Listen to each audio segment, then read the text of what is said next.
Good day, everybody. This is Jason Jimenez with the Bold Saviors, making the impossible possible in business. And today I have a very dear friend of mine who I've known for many years, and I consider him a mentor because of the things that he's taught me, whether he realizes or not. And most importantly is the impact that I know that he has with the community that he's involved in.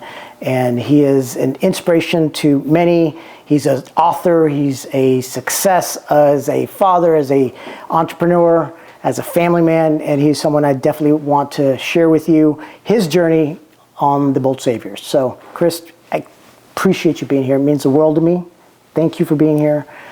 To those who don't know who you are, may not know who you are, who's Chris Manske? Well, you did a really good job already of describing me, because father and husband and business leader, I mean, those are definitely big for me. You mentioned author. I'm really glad to have 2 books out. Friend, I'm glad that we can do this time together. It means a lot to me. I am in finance. I lead a retail investment firm. I also have a real estate development company, and I have a lot of fun in that space. I really enjoy the arts and have supported various charities and have commissioned some interesting art. One of them got national recognition, so that was a lot of fun. That's awesome. But I think more than anything, I think of myself as a husband and a father. So I appreciated that you mentioned that at the start. Yeah. So I'm going to do something a little bit different than normally than what I do with my guests, and I'm going to start kind of with a certain way. What do you want to be remembered for? That's a good question. It's a hard one for me because I don't think that I have a lot of personal stake in legacy or being remembered. That's not something that drives the train for me. And the reason why is because there's a timeline, and when somebody says, well, I want to be remembered for this, like, well, but at some point you won't be. Whatever timeline that you think, even if I was Julius Caesar, like there's a point where it's like, look, it all turns to dust at some point. Yeah. So I don't really value trying to be remembered or, making a legacy. Like, those things are not on my mind. But it is in my mind that day in, day out, that I can try to do a little bit more than what I did the day before. Or I could be a little bit better than what I was the day before. I very much enjoy looking at, what makes my day on a Monday, and see how is that different from a year before.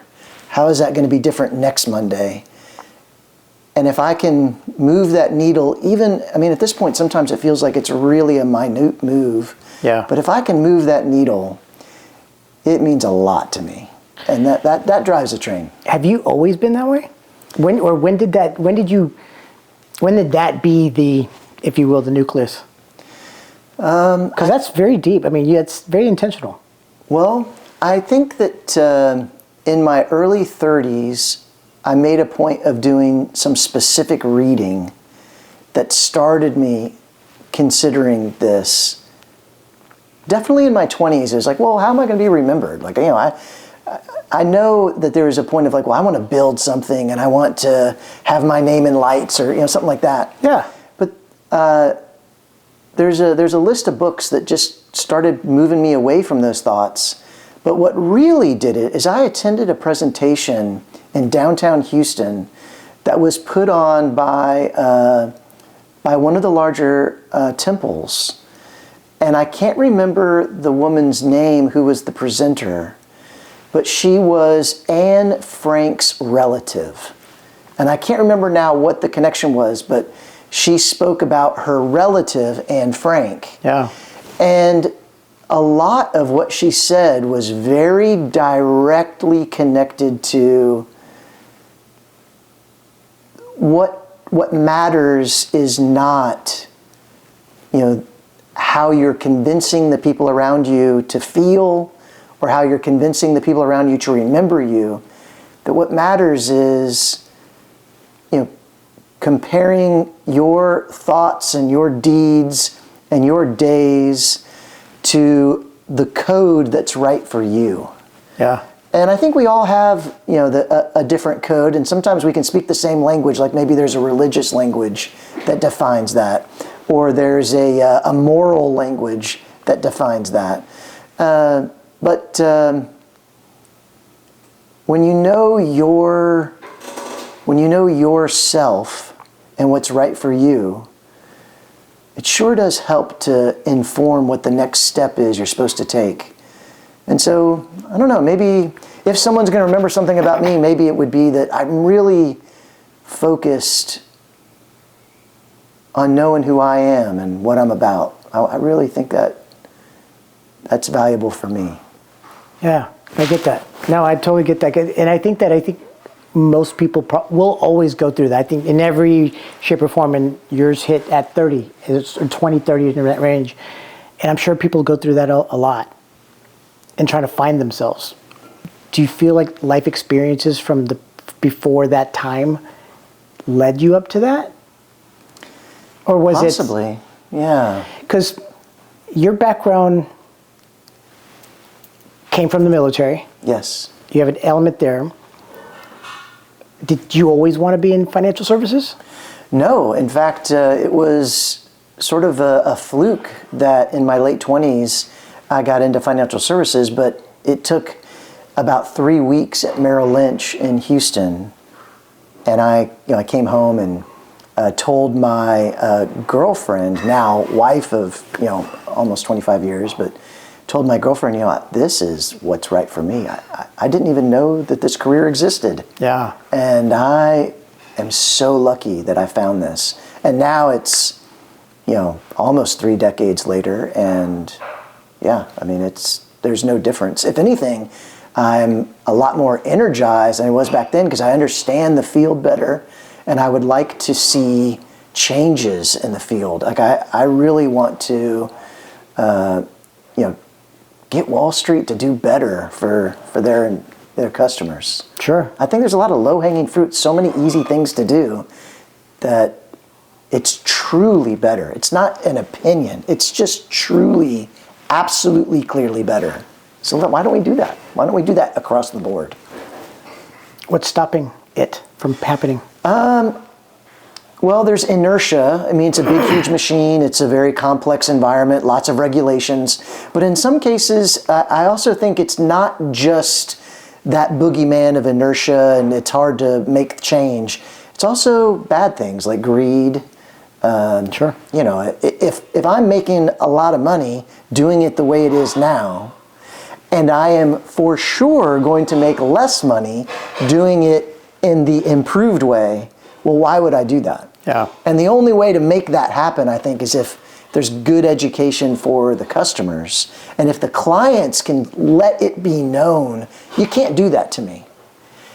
And I think, we're at the beginning, I hope we're at the beginning of a real change for Wall Street. And, maybe I can be a small part of that. Absolutely. Yeah. Yeah. To be the change. Yeah, to help that really happen for real. How long have you been committed to that? Because that's a big lofty goal, but it's really purposeful and meaningful. Well, thank you for that. Because I don't think people, sorry for interrupting. I have to say I hope that the listeners understand that with what you just said could genuinely be a transformational change in the industry that Sure. impacts millions, if not billions of people, if allowed. If allowed, exactly. And there's so many changes. So I think when I first got aligned with that was in 2012 when I opened up my own investment shop. So, I grew up in finance in Merrill Lynch, and this is one of the large scale brokerage firms with a very storied past that goes to the beginnings of Wall Street. And I learned a lot. And when I opened my own firm, I specifically made decisions in the construction of that would be absolutely different from what a typical Wall Street offering is. So that's where it began, was in 2012. And that offering has been so magnetic. I mean, we've won so many awards. It's really, it's very gratifying. The way that, people will choose us and put their trust in us, and it's not one or two. It's to the point where, we're nationally recognized for being, a growing faster than, anybody. I think that the best growth metric I had was in the entire state of Texas, we were the third fastest growing finance firm. And the other two, they had just started, and we were over a decade old. So it was, that was a real nice feather in my hat, not just because, we're growing and growth is what it's all about. No, it's because it's showing that this concept, it's got legs. It really does work. And then where I got a lot more zeroed in on it was when McGraw-Hill, when they published my second book. Yeah. McGraw-Hill is they're the gorilla on the block, as far as publishing goes. Yep. Especially educational publishing. And so when they helped me to really craft that message and get my thoughts out about, here's 20 ways that anybody could just demand it to be better. It's so simple and so straightforward. So just to give you an idea, here's an example. So Wall Street right now, the norm is that when they're collecting their fees, they collect it at the start of the time period, which means that the money is out of the client's account and in their coffers before the work actually gets done. And then, the work gets done, and there's all kinds of financial products. Sometimes, they're collecting a fee as a commission up front, or they're collecting a fee, like an ongoing fee every month or every quarter. Yep. But the point is that the fee is taken out before the work gets done. Yep. Well, let's just flip that around. Keep it into the customer's accounts so that they get the interest on it instead of Wall Street. Yep. And for each individual customer, that's not tons of money. But from the macro view, it is millions and millions of dollars that should be in Main Street's pocket, but it's in Wall Street's pocket. Yeah. And that's just one very simple, basic, straightforward, low-hanging fruit. Let's just make that change, and there's a lot of those. So it's part of my conversation with you is going to be definitely driven around that specific topic of what you're building and what you have, what you teach is really what it is. And not only to the clients that you represent, but even to the people that you work with and that work with you, and the clients that are impacted by that result. But before we get into that,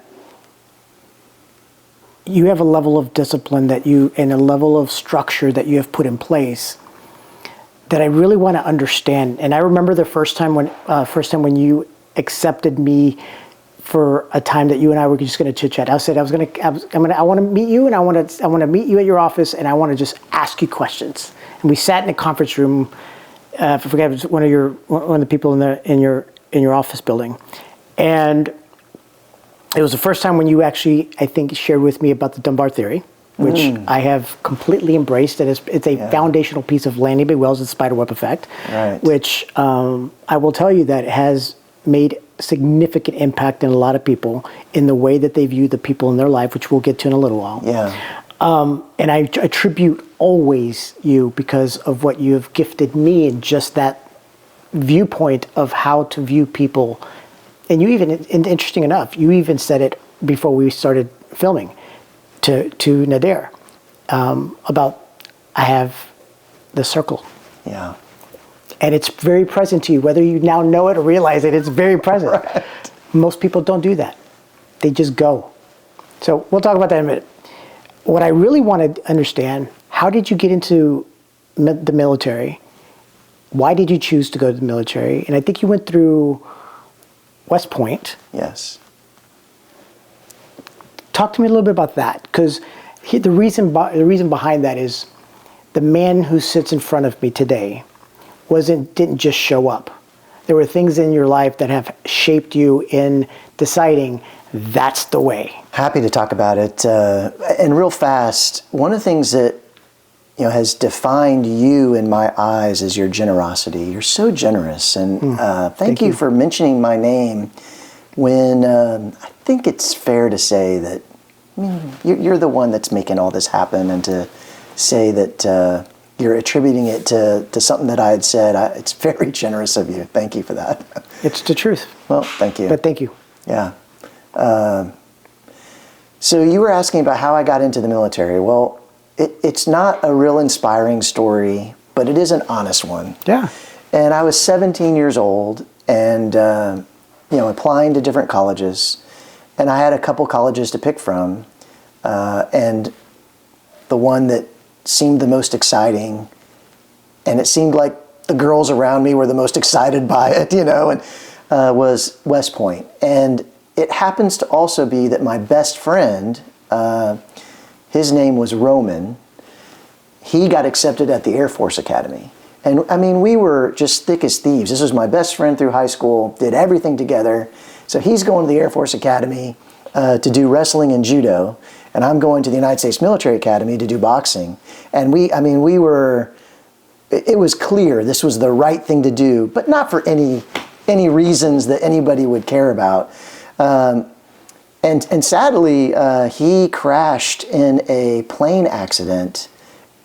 He was doing a nighttime instrument-only flight at the academy in his sophomore year, and he crashed and died. Wow. And so it was really, really tragic. The entire Air Force Academy was really rallied around him, and he's buried there at the academy, and has a real big, nice memorial near, I think it's near the chapel, which is a famous, the Air Force Academy chapel is really a famous piece of architecture.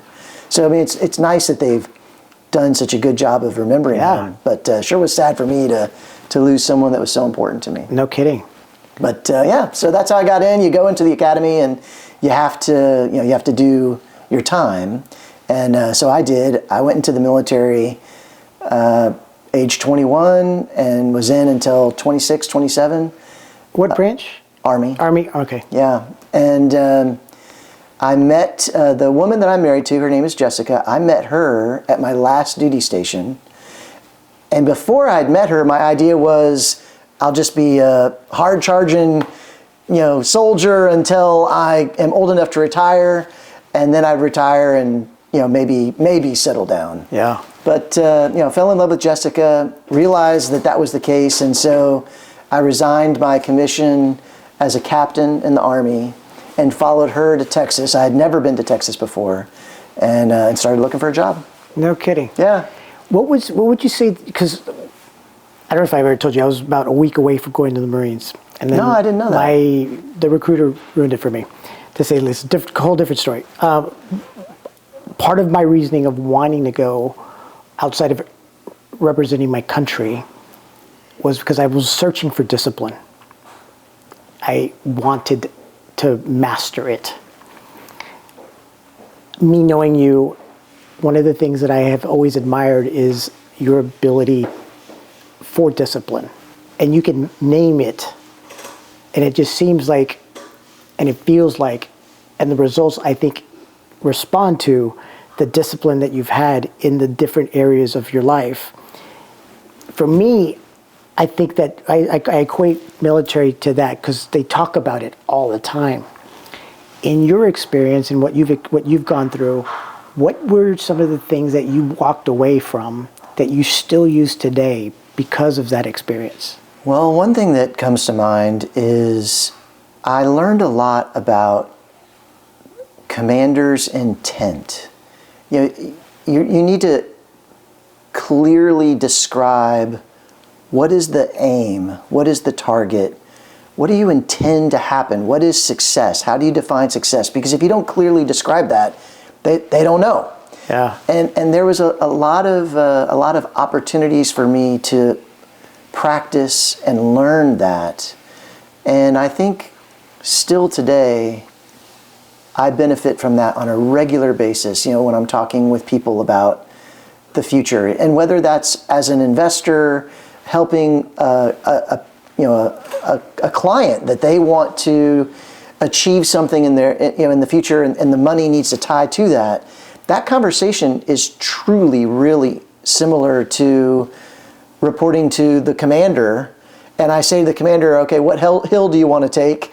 And they're describing the hill. It's like, oh, that's the hill you want to take. Okay, well, we're going to need these pieces of equipment. We're going to need these people with this experience, and here's the problems. Here's the obstacles. This is the same kind of conversation. It's just we're not talking about. Did you know that you literal were being hills. trained at that time for what you? No. And it right? Yeah, no. Like I said, I got into finance, and it was about 3 weeks in. I was like, this is perfect. Yeah. I mean, it's truly so similar.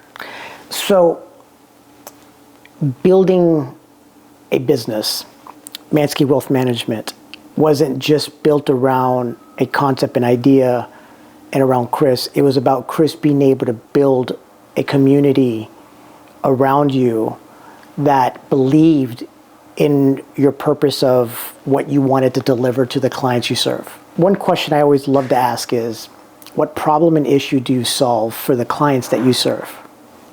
Sure. What would you say that would be for Manske Wealth Management? I think there's a number of problems that we solve, but maybe the biggest one is the lack of communication that Wall Street is known for.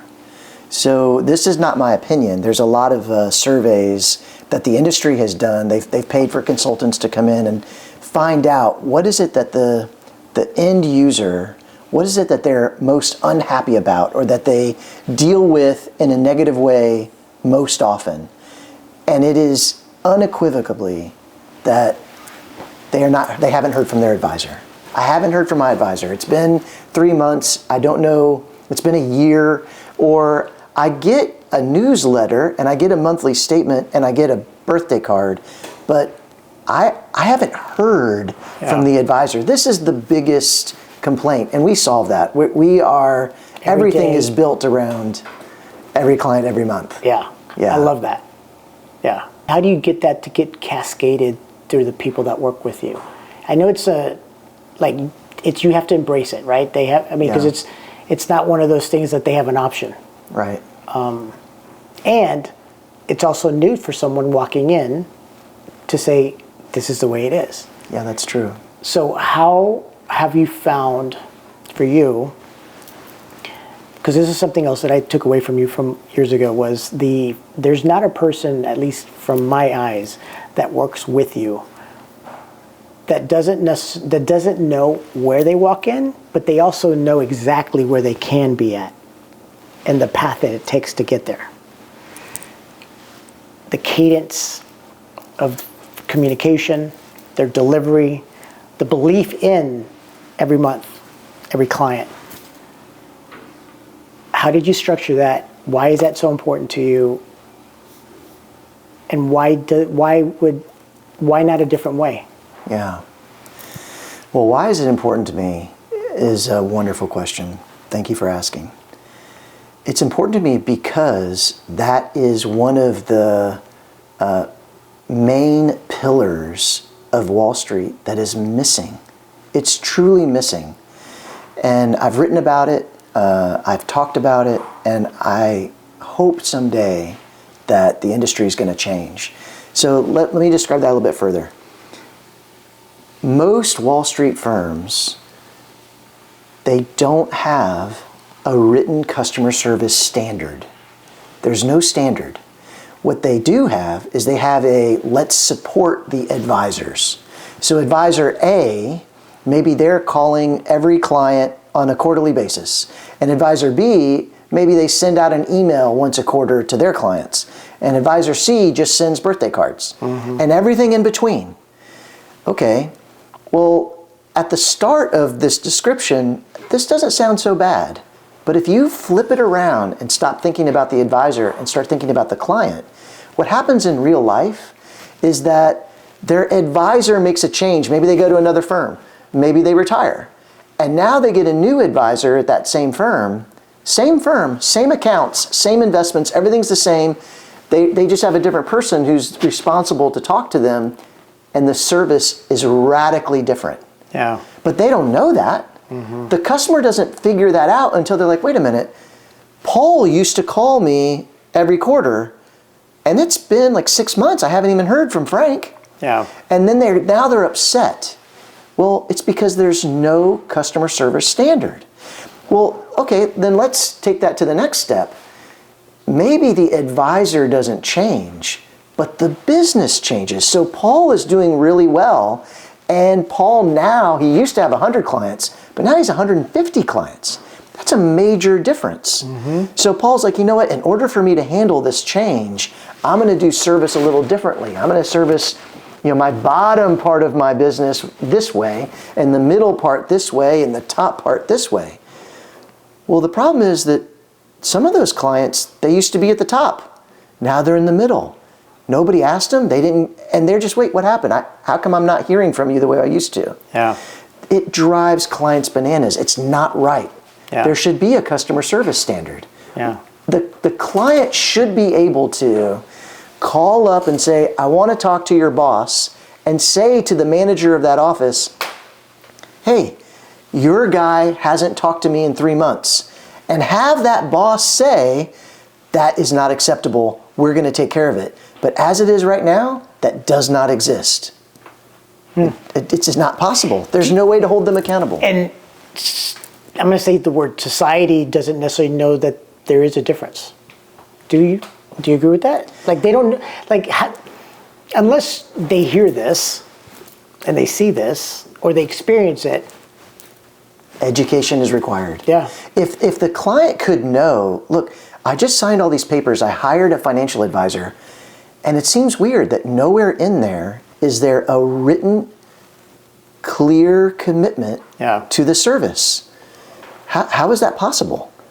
If the client is aware that that's not right, well, they're going to say, well, wait a minute, I need to have something in writing that you're going to be taking care of me in the way that I require.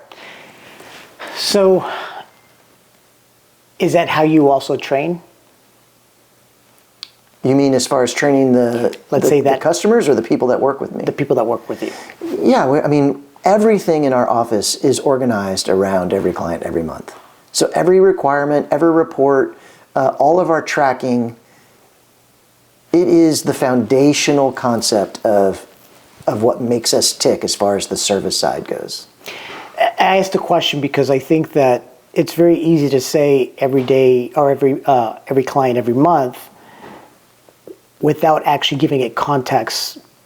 No different than the iceberg image, right? People see the top, but they have no perspective of what is having to be done to get this to be very present in front of. How is that done consistently? And how does someone create something like that consistently? Yeah. Well, technology is a big part of it. Yeah. So, anybody can set up a communication structure using basic technology tools. Things like Salesforce are, ubiquitous. We use tools that are specific to the financial industry, but Salesforce is a great example.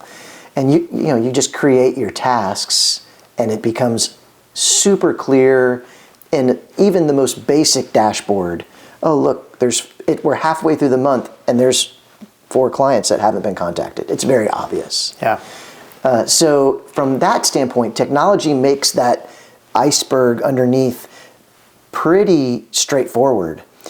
The hard part, I think, is there needs to be some leader who doesn't permit exceptions. And that's hard. It's hard. It's really hard, especially when the advisors are very good and and they're important. The advisor's important. So it's kind of like, well, who drives the train here? Is it the customer or is it the advisor? And what Wall Street does is they say it's the advisor. Yeah. The advisor's the salesperson making us money. Yeah. And what I'm saying is that's not right. Yeah. The advisor is important. But we've got to get the advisor to team up with us and agree that it's the customer that's the most important. And so I think it's critical to have a leader that has that perspective. And once you have that perspective, one of the first things that just naturally comes next is we can't make exceptions. Can you define that for me, please? You can't have exceptions. Yeah, I can easily define it. So in my industry, the most common exception is the cousin. So financial advisors, they have their biggest client. Everybody has their biggest client. The person that pays them the most money has the most money. Yeah. And then that person says, hey, I've got a cousin. They're just starting out. Can you go ahead and pay attention to them and make sure that they're happy? And in this industry, it's a very relationship-based industry. Yeah, they will. They'll do it. But they're not going to really give them the full service. I mean, they're not actually paying anything. That they're gonna make the real client happy, but they're not. That's the exception. Yeah. No, if that person signs up with us, they're going to get the full deal. No exceptions. Every client, every month. Irrelevant from where they are in their journey of investments. And yeah, that's right. Yeah. Yeah, and what's really nice about that is that sometimes it does not make sense for us to bring on that new client. Yeah. Because the attention that we would give to them, it's not appropriate. They don't need to pay for that attention. Yeah. We can just give them a little bit of a list of milestones, and they can continue on their path and come back to us. Yeah. And they don't have to pay us. Yeah. So when you have that, look, the customer is the focus, you start doing things, I think, a lot better. Where did the inspiration for the first book come from? The first book, the inspiration came from 9/11. So I started my career a bit before 9/11 happened. So that was my first real crisis that I dealt with. And my first book is called The Prepared Investor, and it's about how do you make sure that when crisis strikes, you aren't left holding the bag. Can you protect and even grow your net worth during crisis? And the answer is yes. And that book was a hard one to write. It took over a decade. There was a lot of research that went into it. And I think it's the book I'm the most proud of because of how difficult it was to really prove some of the concepts in that book. With the second book, which is called Outsmart the Money Magicians, we all have our ego, and I'm egotistical enough to say I'm proud of that book too. But it was a lot easier to write because it was just, look, don't take your money up front. Do the work first and then take your money. Yeah. And there's a lot of that where there wasn't so much work to prove it. It's like, this is common sense. When you say that, the first thing that pops into my head is pay yourself first. Take care of yourself first. Yeah. Easy to say. Why is it so hard to do it, or at least the perception of, I don't know what that means. I don't know how to take care of myself first from a financial perspective. Yeah. And then what are the things that you've noticed of people when it's like either they get it or they just stumble in because they have automations and withdrawals that automatically do it for them? What would you tell someone who's reading the book and then say, here's where you're going to learn it. Here's how you need to do it. And then you'll be ready because you'll be educated to know what to ask, or not to be afraid to ask is what I've been hearing as well. Because I think that the part of the things that you've been mentioning is that people are scared because either they don't know what to ask or they're afraid to ask because they don't want to ruffle anybody's feathers. Yeah, there is some of that for sure. What do you tell someone like that? Well, I think the first thing I say is make sure that you're reading. Reading really does change us. It's so important. Anyone that's listening to this podcast right now, they're listening to it with the idea that maybe there's something valuable to them, that whatever trajectory they're on, there's information here that perhaps they could use to improve that trajectory. That's the reason for listening. It's the same thing with reading. You have the ability to change your trajectory. So don't stop reading. Read. And some folks say, oh, I don't like to read. Okay, but technology makes it so easy now with the Audible books, and Yeah. you can do it through your ears if you don't want to do it through your eyes. Whether you're in a commute or on a Stairmaster or a treadmill or just out training for your marathon or mowing the yard, all of those activities are double up activities. And I love double up activities. There's only so much time in the day. If I can double up, that's beautiful to me. I really love that. So double up, read. I tell, that'd be the first thing I'd say. Yeah, you're doing something, you're not sure, you're feeling like you could know more about it. You know what? You could know more about it. Yeah. Whatever topic we're talking about, whatever topic it is, I could learn more about it. You could too. Absolutely. Yeah. And Yeah. you know how to do that? Read. I mean, it's so easy. Yeah. It's incredible how easy and crazy powerful it is. So with the perspective of declaring that and saying, hey, this is the path, because one of the things that you've always taught me is that you don't have to make it anything as difficult as it needs to be. There is usually a path, and everything else is just fluff or just things that aren't needed, right? And so with respects to having someone be disciplined about paying themselves first, making good decisions and investments, understanding the difference between the different asset classes or the different types of investments and what's good for them. What are some of the things that people need to ask? What questions should they be asking someone like you that they're not normally asking or they should be asking? That's a really good question. At the end of my second book, I listed out 14 questions. It was specifically for somebody who's looking for a financial advisor. These are the 14 questions to ask. And one of the questions that people they don't typically ask, they don't know to bring it up, is they don't ask, what about crisis?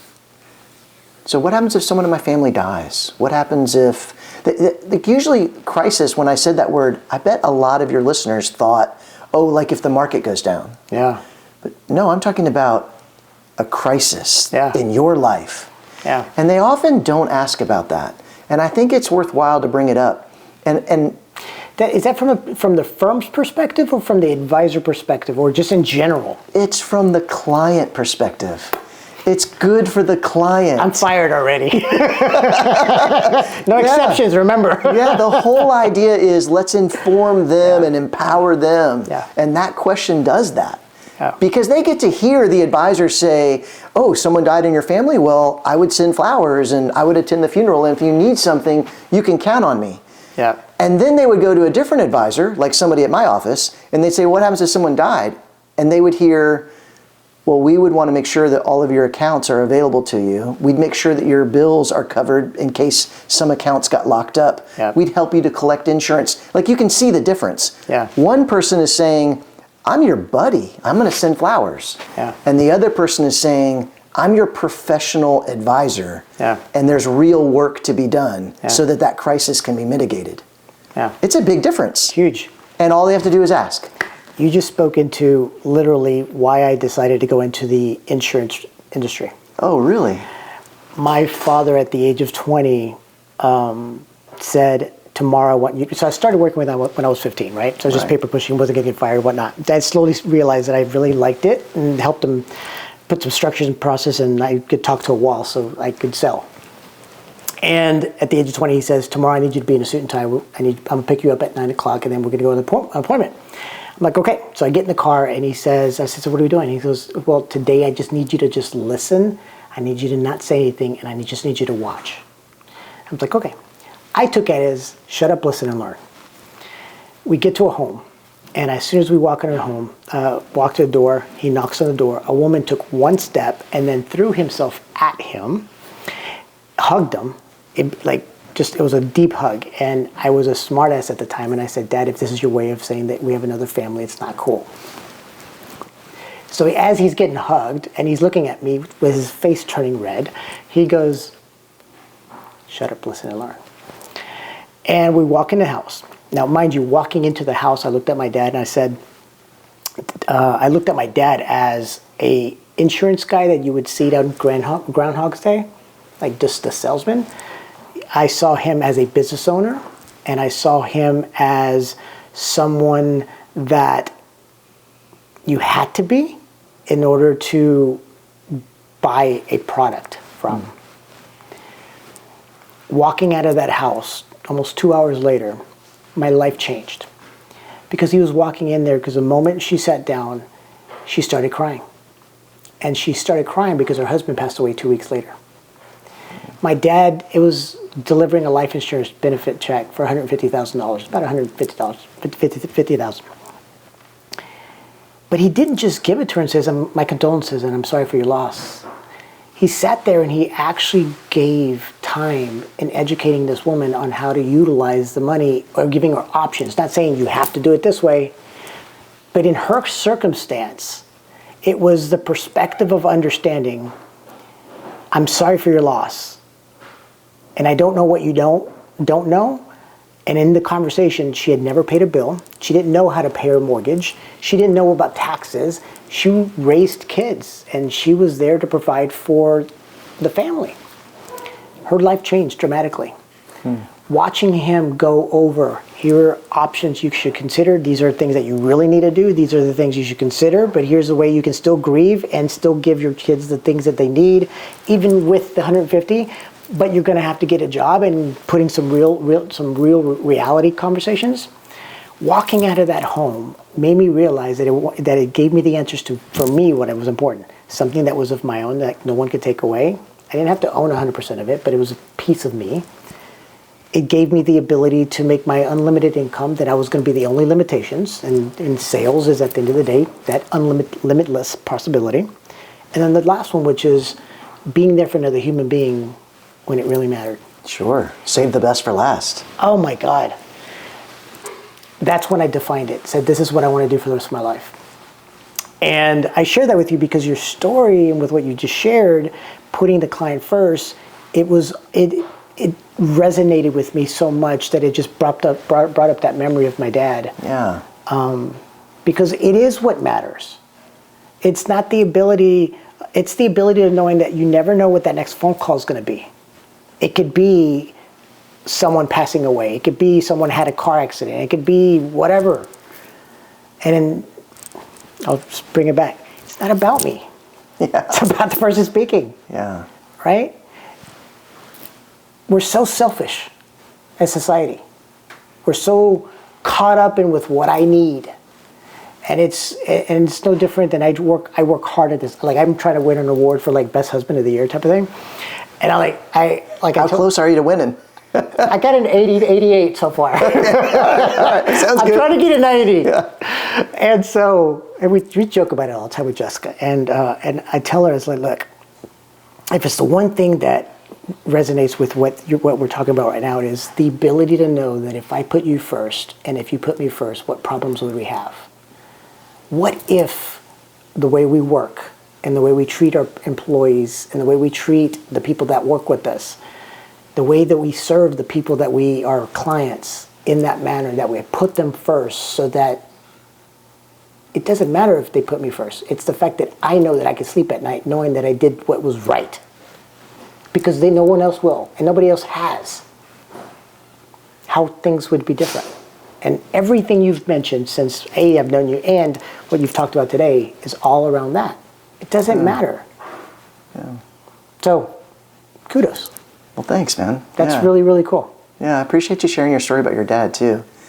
You said something in there that, first of all, I agree with, and second of all, I'm never going to forget. You said, yeah, and you know me, I could talk to a wall. It's like, yeah, you're the perfect person to be running a podcast.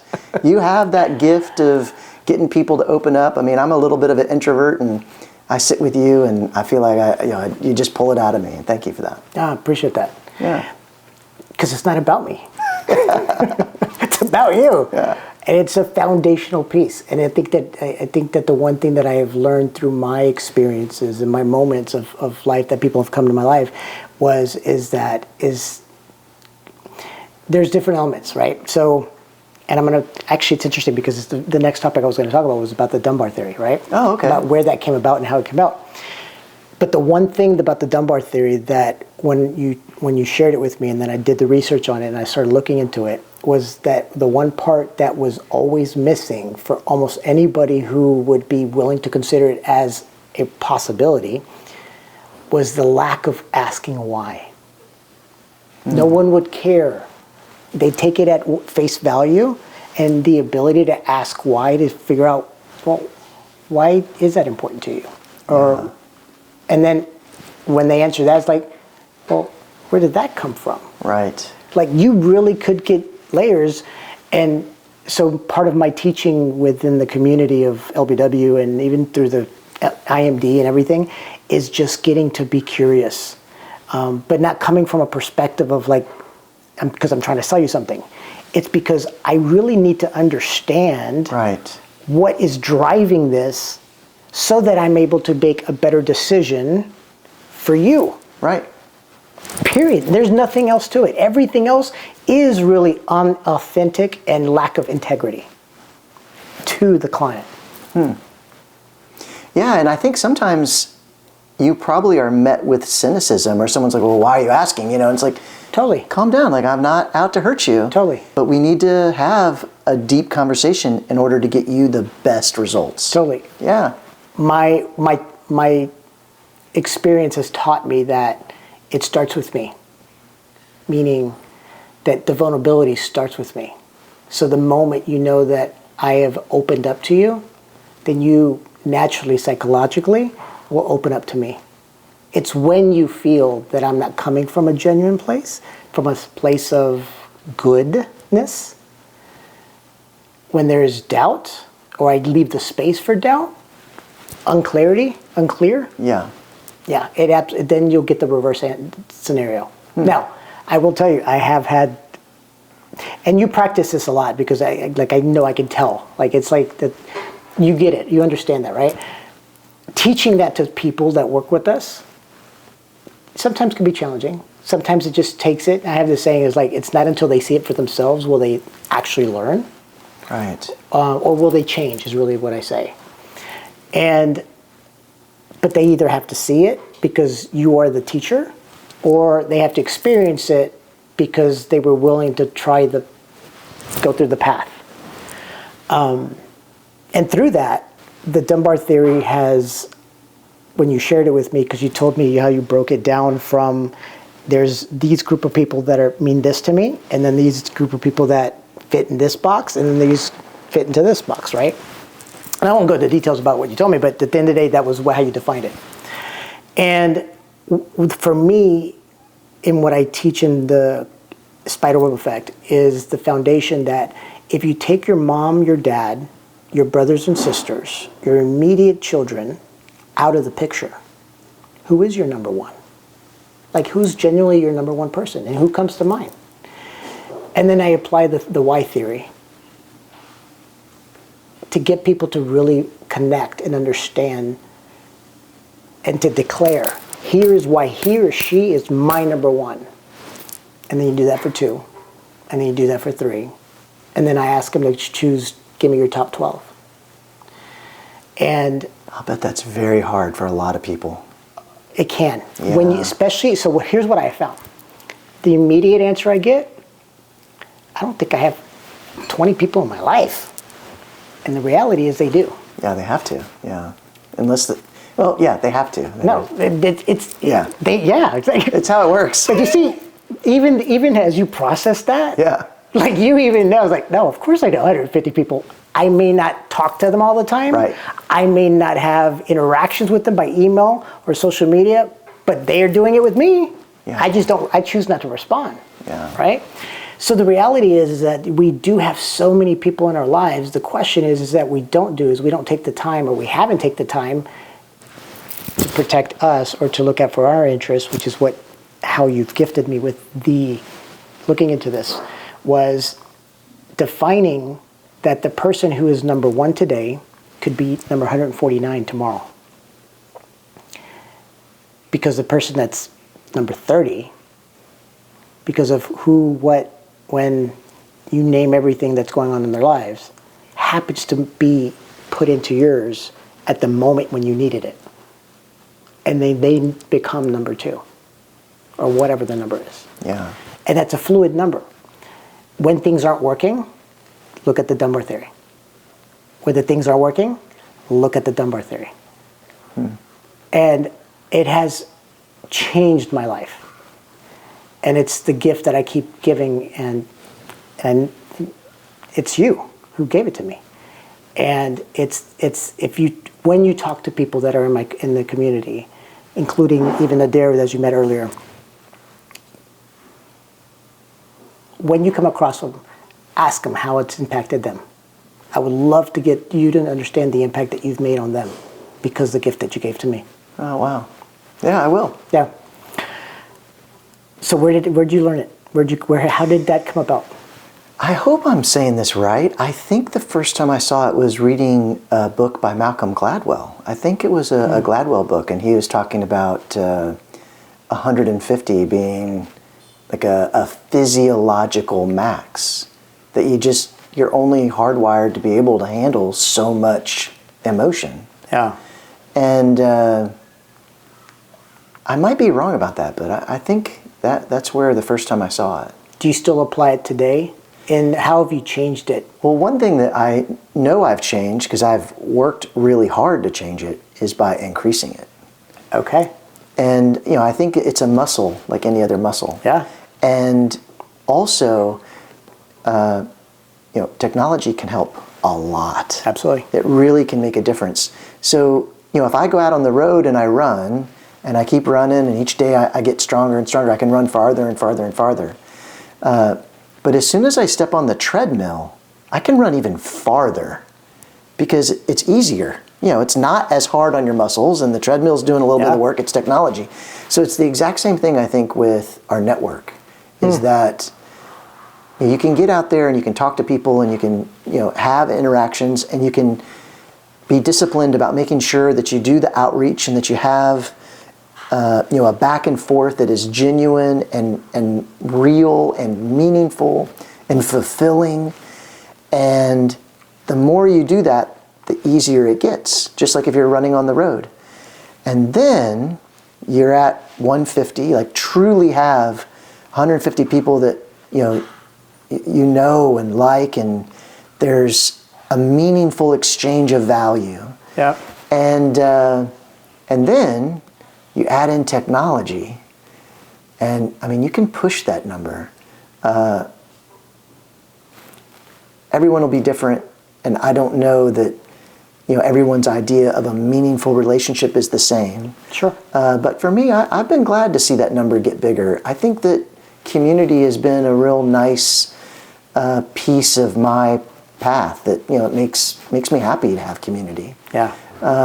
And also, I think that I'm predicting for myself that there's going to be an age where I think it's a curve. I think I'm going to want to lower the number. There's going to be some age in the future where, maybe I plateau at this larger number than 150, and then I'm going to start lowering it. And I really could see where I'm a grandparent focused on grandbabies, and my number is really nowhere near what it is today. You know Lamar Curtis.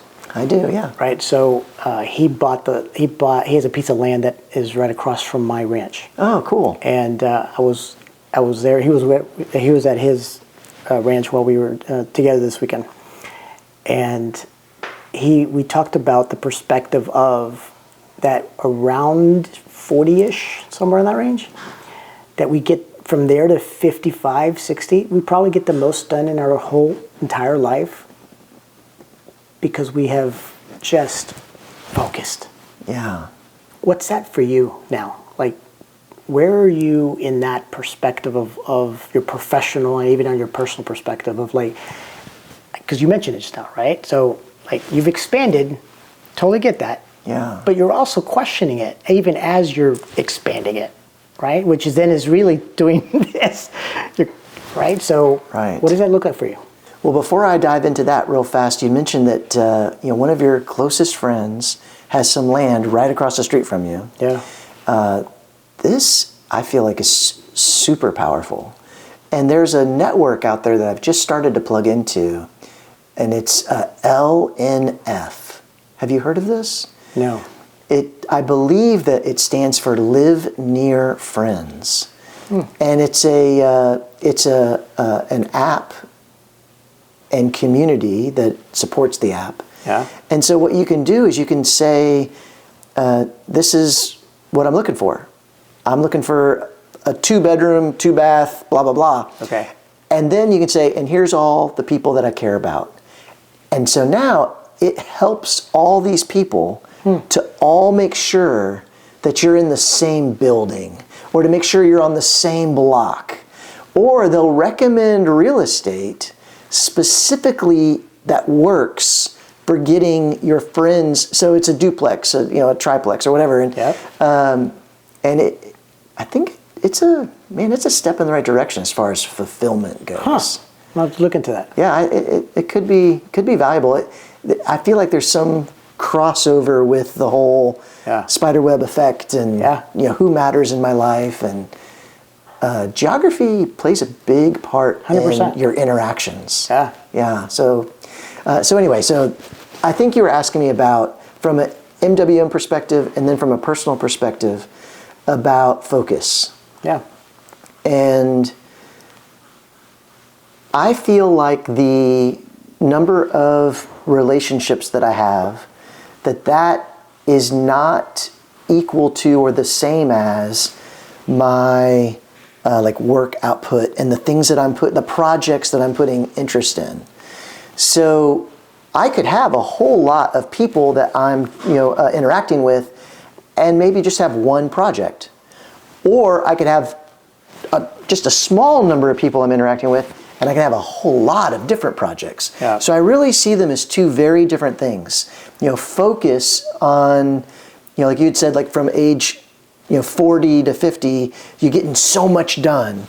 That focus, that's different to me than the relationships. And for me, that focus is really, and probably not going to change anytime soon, is my two businesses, and that's the real estate development and the Manske wealth management. How long have you been doing real estate? Because that's new for me as far as knowing that. Well, so I dabbled and messed around and made mistakes for a good number of years, and then I'd say I really was a decent player in the space starting in like 2015. Okay. And still today, the flagship property that I'm most proud of is the Warrant Building. Yep. Where my own company is, and I've had other tenants and that we share that space. But that's been fun. So real estate is a part of the investment portfolio that I don't necessarily know that if a lot of wealth advisors either understand or advise. Is that accurate? It is accurate, and we don't advise on that. We can help out a little bit, but we focus on what we're really good at Manske Wealth Management, which is publicly traded securities that are analyzed by a third party. So it's got to be liquid on a daily basis, and there has to be some uninterested third party that has done a report on it. Got it. That is the stock market. That's stocks and bonds and ETFs and mutual funds, and we're deep into that. Is there a question that I didn't ask that I probably should be asking, or you'd want me to ask because you want the audience to know? Well, you mentioned and allowed me to talk about my two books. I'd love for them to buy them for two reasons. One is it's great that my word's getting out, but also because I think it really is a good thing for people to read, as we talked about. Absolutely. So thank you for letting me mention the two books.